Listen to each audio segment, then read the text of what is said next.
एक हरे भरे जंगल में एक चालाक लोमड़ी और एक भोला भाला कौवा रहते थे।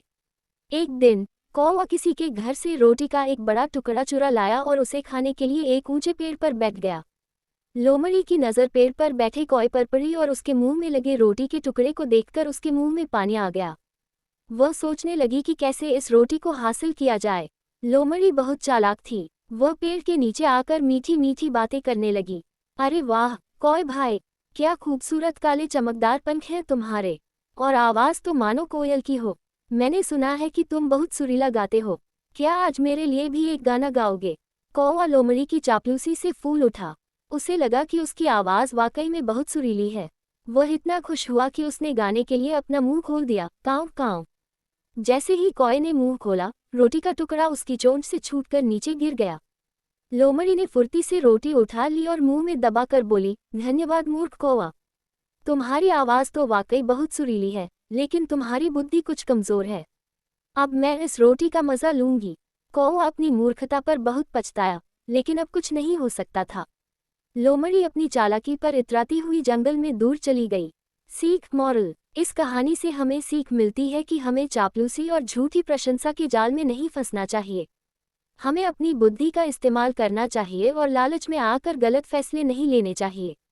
हमें हमेशा सतर्क रहना चाहिए और दूसरों के इरादों को समझने की कोशिश करनी चाहिए।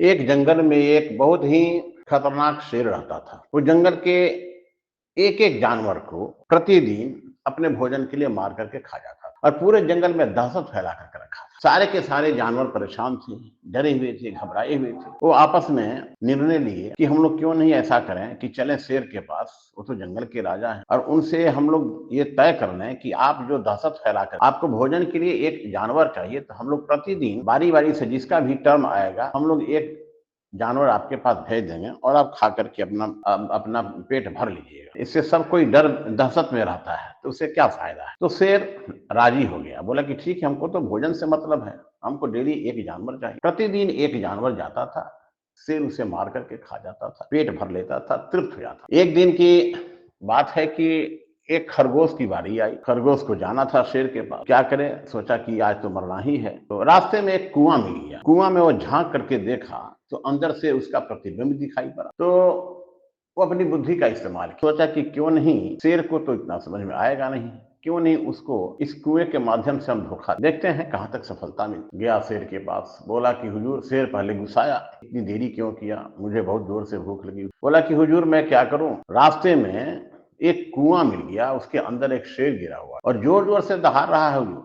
और 3-4 ठो खरगोश को तो हमने देखा कि मार, वो जब तक रहेगा हुजूर, इस जंगल के जानवर एक एक करके अपने आप खत्म होते चले जाएंगे और आपका सारा भोजन खत्म हो जाएगा। बाद में आप शेर गुस्सा से लाल हो गया, बोला कि चलो हम देखते हैं कहाँ है वो दुष्ट जो हमारे साम्राज्य में आकर के दहाड़ता है। बोला कि चलिए हुजूर, मैं देखा, लेकर के आ गया उस कुएं के पास। बोला कि देखिए हुजूर, इसी में वो शेर है, आप झांक करके देखिए। शेर झांका तो उसका प्रतिबिंब दिखाई पड़ा। उसे विश्वास हो गया कि ये सही बोल रहा, खरगोश की बात में दम है। जोर से दहाड़ा तो अंदर से भी आवाज आई, उसे पूरा विश्वास हो गया कि खरगोश सही बोला। खरगोश बोला कि हुजूर, इसमें 4-5 ठो खरगोश को छुपा करके रखा है, वो अभी वो जिंदा है, पहले आप इस शेर को मार दीजिए, उसके बाद कुएं में जो खरगोश है उसको खा करके अपना पेट भर लीजिएगा, फिर बाहर आ जाइएगा, आप तो एक छलांग में बाहर आ जाइए। शेर उसकी बातों की झांसा में आ गया और कुएं में छलांग मारा, फिर कुआं में ही रह गया और खरगोश की जान बच गई। खरगोश वहां से आकर के अपनी सारी बातों को अपने दोस्तों को सुनाया। बोला कि ऐसी ऐसी बात है, मैंने ये बुद्धि का इस्तेमाल किया, तभी मैं बच। अब वो शेर कुआं में गिरा पड़ा है और खत्म हो जाएगा, भूख से तड़प तड़प कर मर जाएगा और आप सब कोई आराम से रहिएगा।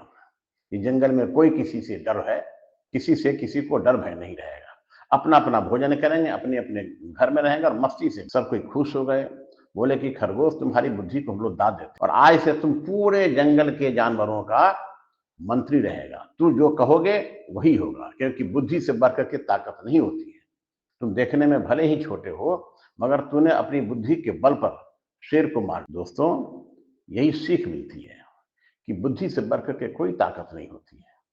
हमें बुद्धि का इस्तेमाल करना चाहिए और कभी भी किसी के कहने से तुरंत उस पर विश्वास करके अपने आप को संकट में नहीं डालना चाहिए।